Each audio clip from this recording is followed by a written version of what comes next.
Today, I'd like to invite you all to answer two simple questions with me. Why be different, and why separate yourself from those around you? Well, you may say to yourself, those are simple questions. Even a child can answer that. Well, yes, they are simple questions, and I'm sure even a child can answer them. But what about you? Can you answer them? Let's start the day with a small activity. Turn to the person next to you and tell them something about yourself. But here's the catch. Don't mention your name or your job. Go ahead, give it a try. Hard, isn't it? Now, let me try. Hi, I'm an artist. I'm a person who looks for new ways of creating masterpieces and innovative ways to build things from scratch. See, it's not hard when you focus on the things that drive you instead of the things that you do. The reason why it may have been hard for some is because we often define ourselves through roles and titles and not by who you are. That's what makes each of us different. When we are born, we're like a blank piece of paper filled with pure creativity and potential. As we grow, we gain new ideas, new insights, and we slowly but steadily see our art coming through.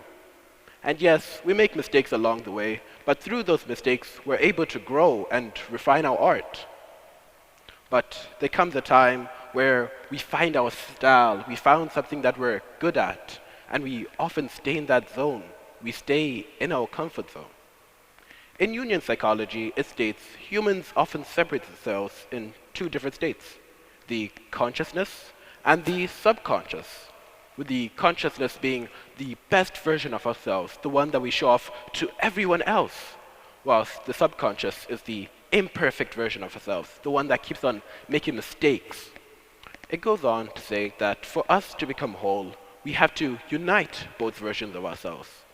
And I agree with what it says, because as people, we often want others to see the best version, our best artwork, and never who we truly are. As a result, we end up suffocating our art. We end up suffocating our creativity in hopes of being normal or blending in. Now, how do you fix this, you may ask? Well, it all starts with one choice.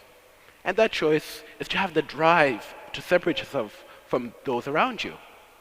When I was a child, I found myself in a dilemma to choose between my love of arts or to go play outside with friends.